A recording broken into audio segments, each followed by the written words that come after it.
Bienvenidos a Euronews Hoy. Abrimos el informativo con el intercambio masivo de misiles entre Rusia y Ucrania. Los ataques de drones se intensifican en el campo de batalla y en las ciudades. Ucrania ha informado de la muerte de 2 hombres en la capital, víctimas de los fragmentos de los proyectiles rusos derribados por las fuerzas ucranianas. Por otro lado, Moscú acusa a Kiev de atacar objetivos civiles en el que ha calificado como el mayor ataque con drones contra suelo ruso. El portavoz de la presidencia rusa, Dmitry Peskov, agregó que Rusia continuará con su operación militar especial para erradicar semejantes amenazas. Todo esto ocurre después de que Rusia diera su último adiós a Yevgeny Prigozhin, quien fuera el líder del grupo mercenario Wagner. Además, Moscú ha expresado su profunda preocupación por el golpe de Estado efectuado en Gabón por los militares contra el presidente Ali Bongo, cuya familia está en el poder desde 1967. Este nuevo golpe en el continente africano tiene lugar después de que la oposición y el ejército denunciaran un fraude en los resultados de los comicios.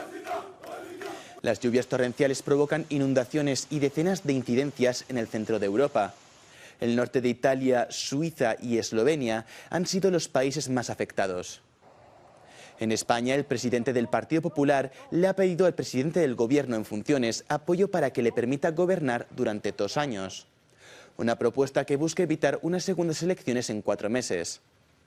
Además, en el informativo de hoy también viajaremos a Venecia para la apertura de la edición número 80 del Festival Internacional de Cine. Vamos con los titulares. 2 muertos en Kiev en el peor intercambio de ataques con drones entre Rusia y Ucrania. Preocupación internacional por la inestabilidad en la región tras el golpe de Estado militar en Gabón. Protestas y batalla política en Londres. La zona sin emisiones conocida como ULEZ se amplía a la periferia con un coste de 15 € diarios por circular en coche. Comienza la celebración de la 80ª edición del Festival de Venecia con la huelga de actores y guionistas de Hollywood de trasfondo, por lo que algunas estrellas no asistirán. Al menos 2 personas han muerto en Kiev en lo que, según las autoridades ucranianas, ha sido el mayor ataque aéreo ruso contra la capital de Ucrania desde la primavera. Según las investigaciones, murieron por la caída de restos de un dron derribado sobre un barrio del oeste de la capital. Varias personas más resultaron heridas. No está claro cuántos misiles hicieron blanco en la ciudad, pero los mandos militares regionales dijeron que las defensas aéreas derribaron 28 misiles y 15 drones explosivos. También se informó de ataques con drones contra el puerto meridional de Odesa. Rusia también ha recibido un nuevo ataque con drones contra un aeropuerto en la región occidental de Pskov como parte de lo que, según las autoridades, fue el mayor ataque aéreo de Ucrania contra Rusia desde que comenzó la guerra. También se informó del derribo de drones sobre otras 5 zonas del país, incluida la región de Moscú, sin que se haya registrado ninguna víctima.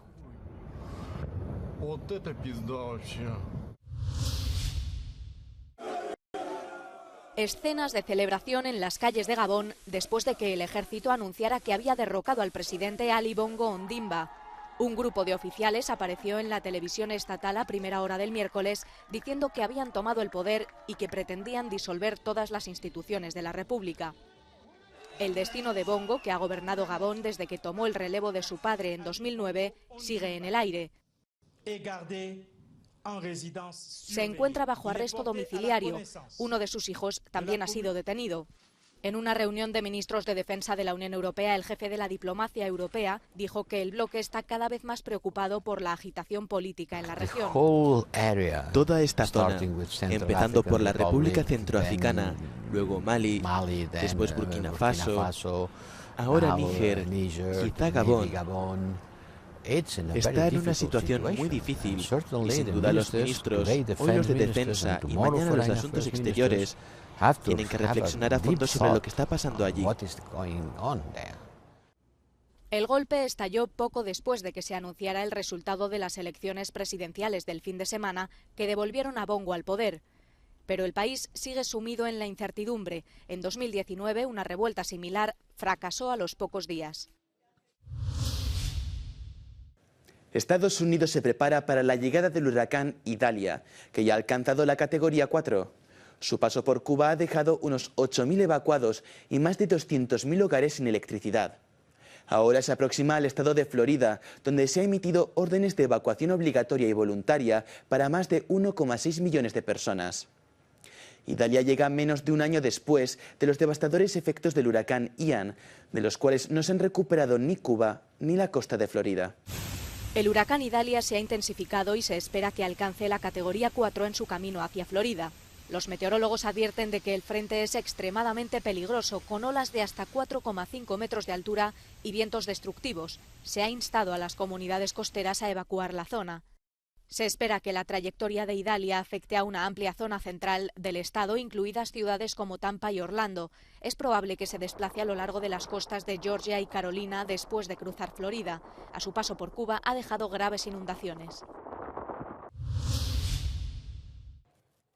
Inundaciones, cortes de electricidad y calles destrozadas. Este es el devastador efecto que ha causado el paso del huracán Idalia por Cuba. La tormenta tropical ha dejado más de 200.000 hogares sin electricidad en las provincias de Pinar del Río y Artemisa, las más afectadas. Por el momento las autoridades no han informado de ningún fallecido, pero miles de personas han tenido que abandonar sus hogares. El presidente del país, Miguel Díaz-Canel, instó a que los habitantes de las zonas de riesgo no acudan todavía a sus hogares. Servicio eléctrico, comunicaciones, la agricultura actualizando plantaciones y cosechando para distribuir todo lo que se pueda, ir preparando condiciones con seguridad. Recuérdense, todavía nos va a quedar 1 o 2 días más de influencia de precipitaciones, por lo tanto, inundaciones que no tenemos hoy las podemos tener mañana o pasado. El primer ministro Manuel Marrero ha pedido que el resto de miembros del gabinete de gobierno acudan a los territorios afectados para contabilizar los daños. Falta evaluar los efectos que Idalia ha causado en los transportes, los servicios de comunicaciones y la agricultura, que todavía no se ha recuperado del caos que dejó el huracán Ian el año pasado. Las fuertes lluvias y el mal tiempo siguen provocando corrimientos de tierra e inundaciones en todo el norte y centro de Italia. Los bomberos tuvieron que intervenir en más de 100 incidentes causados por el agua, drenajes y desprendimientos de laderas. No se han registrado heridos ni víctimas mortales. La repentina subida del nivel del agua dejó a un grupo de 15 ovejas y cabras aisladas en medio de la corriente del arroyo Strona, en Piamonte. 3 equipos de bomberos tuvieron que rescatarlas, izándolas hasta el puente superior con ayuda de una grúa.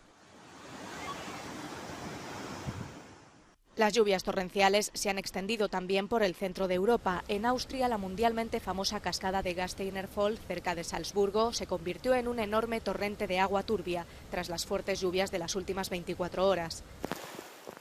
La lluvia no ha dado tregua tampoco en Eslovenia, especialmente en la capital Liubliana y en la costa. El agua alcanzó los 3 metros de altura, dejando algunos coches atrapados. 3 carreteras principales de la capital estuvieron fuera de servicio durante varias horas. Es el incendio de mayor extensión en la Unión Europea desde que hay registros. Por 11º día, los bomberos griegos continúan combatiendo rebrotes en la región de Evros, mientras que en el resto de Grecia la situación mejoró en las últimas horas por las condiciones meteorológicas. Francia y España enviaron aviones adicionales que se sumaron a los ya enviados por Alemania, Suecia, Croacia, Chipre y la República Checa en el marco del mecanismo de respuesta de emergencia de la UE. En estos momentos, la Comisión está coordinando los esfuerzos de socorro en diversos frentes por parte del Mecanismo de Protección Civil de la Unión Europea en toda Europa. Sobre todo en la región griega de Alejandrópolis nos enfrentamos al mayor incendio forestal jamás registrado en la UE. En este contexto hemos movilizado 12 aviones de nuestra flota junto con más de 400 bomberos y 60 vehículos. En Atenas, una reunión ministerial presidida por el primer ministro griego decidió medidas para los bosques afectados de Evros y Parnita. Se decidió que el Servicio Forestal declarará inmediatamente reforestables las zonas, se prestará especial atención a la fauna salvaje y muy pronto se iniciarán los trámites para las obras contra la erosión y las inundaciones. Sánchez rechaza apoyar a Feijóo en su propuesta de gobernar durante 2 años. Tras el breve encuentro de menos de 1 hora entre el líder del Partido Popular, Alberto Núñez Feijóo, y el secretario general del Partido Socialista, Pedro Sánchez, salieron a la luz 2 propuestas: un gobierno de 2 años y la renovación del Poder Judicial. Feijóo, líder del principal bloque de la oposición, ante el temor de unas segundas elecciones en 4 meses, le ha propuesto al presidente en funciones del Gobierno de España un acuerdo que le permita gobernar durante los próximos 2 años.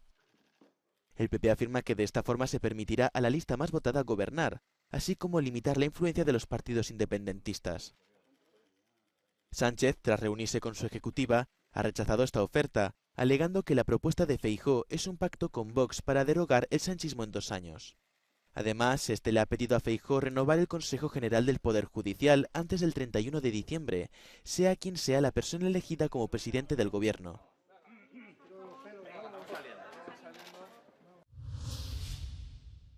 Un tribunal dejó en libertad provisional a los 4 independentistas catalanes detenidos, miembros de los comités de defensa de la República y que fueron acusados de pretender sabotear una etapa de la Vuelta a España. Se les ordenó alejarse al menos 500 metros de las etapas de la carrera. Los implicados pretendían vertir unos 400 litros de un líquido parecido al aceite de motor en la carretera entre Súria, cerca de Barcelona, y Arinsal, en Andorra. Se les imputaría delitos contra la seguridad vial y el medio ambiente, pertenencia a un grupo criminal y desórdenes públicos. Italia empieza a descongestionar el centro de acogida de migrantes de Lampedusa. Con aviones militares está trasladando a unas 1.800 personas de la isla italiana a la península. Su albergue, con capacidad para 400 personas, había llegado a superar las 4.000 en los últimos días, tras la llegada de decenas de pateras. Lampedusa, más cerca de África que de Europa, sufre una fuerte presión migratoria que las autoridades locales juzgan insostenible. Italia ha experimentado un aumento de las llegadas de migrantes con más de 113.000 en lo que va de año, el doble que el año pasado.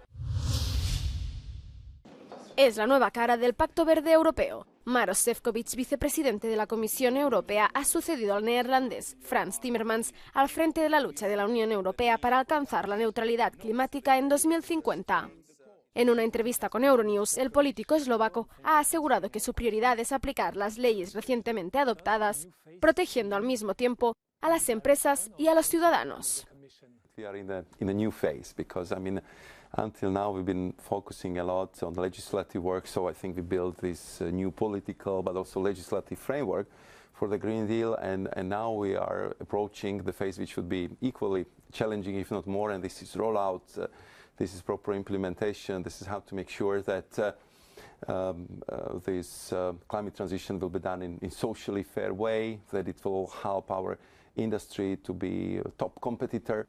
Do you know already how you're going to manage to bring on board industries? So I'd like to introduce like series of, I would say, structured roundtable with the industries which would be the most affected by the green transition, which are under a lot of pressure from international competitors also jumped on the wagon of climate change. And I think that also our industry should know that we are here to fight for them. We want them to not only to stay but to prosper in Europe, because we've been the first major economy who started to tackle the climate change with all the vigor. We have excellent innovators, great companies, and I think that we have to work closely with our citizens and with the industry to make Green Deal reality and to really demonstrate that this is our strategy for growth. 4 years ago, you said there was this feeling of urgency to act. Do you think the feeling is the same today, or do you feel this fatigue regarding climate change? I mean, non-action at this stage would be the worst possible solution, because let's look at this summer. Let's look at the last summer. Last summer we saw was terrible. This summer was much worse, and we just can brace what would be the next summers look like if we wouldn't act. And therefore I think that we have to behave responsibly. We have to be engaging more, and we have to work hard to make sure that we would manage these 3 overarching goals: be socially fair, tackle climate change, and make our industry competitive.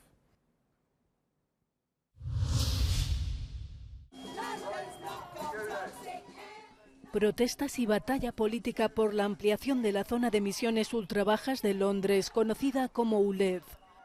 Esta semana los vehículos que no cumplan los nuevos estándares de emisiones deberán pagar cerca de 15 euros diarios para transitar por la metrópoli británica.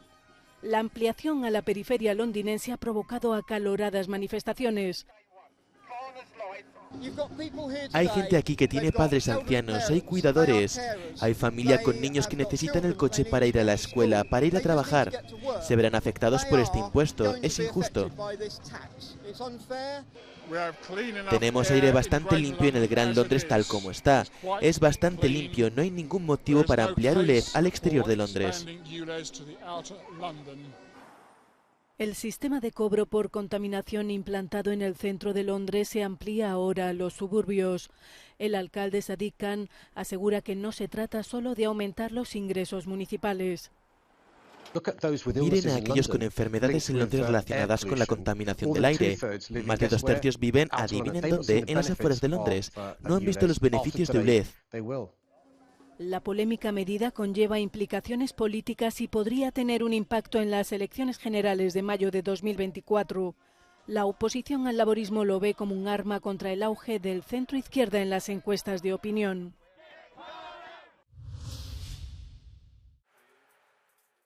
Carne de res procedente del otro lado del planeta, una particularidad que en este restaurante de Copenhague exhiben con orgullo. Aquí está nuestra parrilla de ternera, la carne procede de Uruguay o Argentina. Es un menú nada trivial cuando se trata de la salud del planeta. La carne de vacuno representa el 55% de las emisiones de CO2 relacionadas con los alimentos en Dinamarca, y no es solo porque llega desde lejos en avión. Eso se debe a que las vacas son unas máquinas muy malas. Al fin y al cabo desperdician entre el 80 y el 90% de la energía que ingieren en forma de calor corporal. Y además tienen 4 estómagos y eructan y emiten metano. Cambiar el menú, comer ave o pescado puede aliviar el problema. Es la solución que han adoptado aquí. Al fin y al cabo, la carne de vacuno es uno de los grandes pecadores. Por eso hace unos años decidimos, en lugar de nuestro solomillo de ternera, proponer pavo, pollo y salmón. El consumo de carne de vacuno danesa emite 8 millones de toneladas de CO2 al año, lo que equivale al 40% del objetivo de reducción de emisiones del país. El gobierno no descarta abordar el problema mediante impuestos. Estamos analizando todas las posibilidades, y eso significa, en parte, reestructurar nuestra industria alimentaria y analizar cómo podemos crear un impuesto sobre la producción de, entre otras cosas, carne vacuna. Y luego, por supuesto, también analizamos posibles impuestos al consumo y si se deben utilizar. La ganadería representa el 15% de las emisiones mundiales de CO2, una proporción casi tan grande como la del transporte mundial. La afición de Eric Stickman por los trenes empezó de joven cuando trabajaba en esta tienda de maquetas de Berlín. Ahora, como ingeniero ferroviario, elige los trenes que van a recorrer el continente europeo. An airliner seat just isn't as comfortable, and you don't have the leg room, and you've got that on a first class train certainly. I like the landscapes. It's just more relaxed. Firme defensor de los trenes, no es el único que piensa así. Una ONG alemana que promueve los viajes en tren afirma que en los últimos años se ha producido un gran aumento de la demanda. Los trenes nocturnos se reservan al completo mucho antes de lo previsto. Las compañías y operadores ferroviarios nacionales están añadiendo nuevas rutas para este año y el próximo, con más viajes directos que conectan Alemania con ciudades de toda Europa. La compañía alemana Deutsche Bahn afirma que este año se ha batido el récord de ventas en el transporte de larga distancia. Aquí es donde estará una de las nuevas rutas más esperadas, de París a Berlín. Pero eso no significa que todo el mundo vaya a subirse a bordo. Un estudio de Greenpeace comparó los precios de los billetes de tren y avión en determinadas rutas. Descubrió que volar era más barato más del 50% de las veces. La Unión Europea quiere duplicar el uso del tren de alta velocidad de aquí a 2030. Este analista de viajes afirma que el número de pasajeros puede aumentar masivamente, pero las compañías aéreas se benefician de exenciones fiscales. No tiene sentido si nos fijamos en los objetivos. Hay que subvencionar el modo de transporte que se quiere aumentar, no el que se quiere reducir. No hay igualdad de condiciones para que los distintos modos de transporte puedan competir entre sí. Y esta es la razón por la que el transporte aéreo es tan barato en estos momentos. El precio es un obstáculo incluso para Eric, a pesar de su preferencia por los trenes. Es tan eficiente energéticamente comparado con volar y también es, por supuesto, una motivación. Por otra parte, es tan caro que desgraciadamente no puedo prescindir por completo del avión.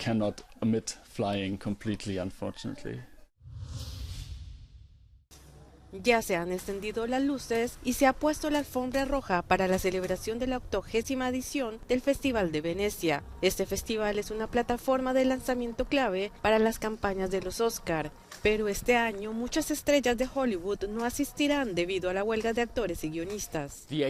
La edición número 80 del Festival de Venecia arranca esta semana con un impresionante cartel de películas, tanto europeas como americanas. A pesar de las continuas huelgas en Estados Unidos, varios actores estarán finalmente presentes en el Lido, entre ellos Adam y Jessica Chastain, a quienes los sindicatos han concedido una dispensa especial para promocionar sus películas. Esto es especialmente importante para Venecia, ya que no solo es el primer festival de la temporada de otoño, sino también un festival que se ha ganado la reputación de estrenar grandes películas ganadoras del Oscar. Los primeros rumores de este año sugieren que Maestro de Bradley Cooper, De vuelta a la visión de Michael Mann y Priscilla Presley dirigida por Sofía Coppola son opciones que se tendrán en cuenta. Otro título muy esperado es De origen aventurero, que explora el arraigado racismo en Estados Unidos. Ava DuVernay se convierte así en la primera directora afroamericana que estrena en competición en Venecia.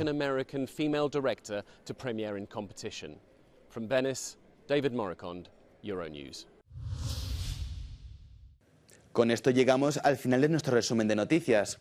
Recuerden que siempre tienen a su disposición nuestra página web y redes sociales. Les dejamos con el no comment del día. Esta vez les mostramos a los protagonistas de la conocida serie Breaking Bad, que son las últimas celebridades en unirse a la huelga de guionistas de Hollywood. Muchas gracias por vernos. Volveremos mañana con más noticias. We're here at Sony. This is the studio that produced our shows. And it is done specifically to be here to let them know that we're here and we're raising our voice.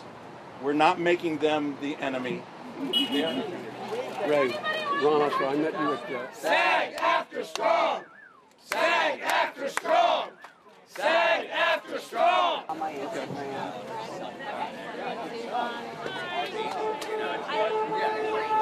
tell them we have to wait, and if I didn't take a selfie, I would not be enjoying myself. Thank you so much. There we are. There you go. Thank you so much. Thank you so much. I wasn't in it! No, where were you?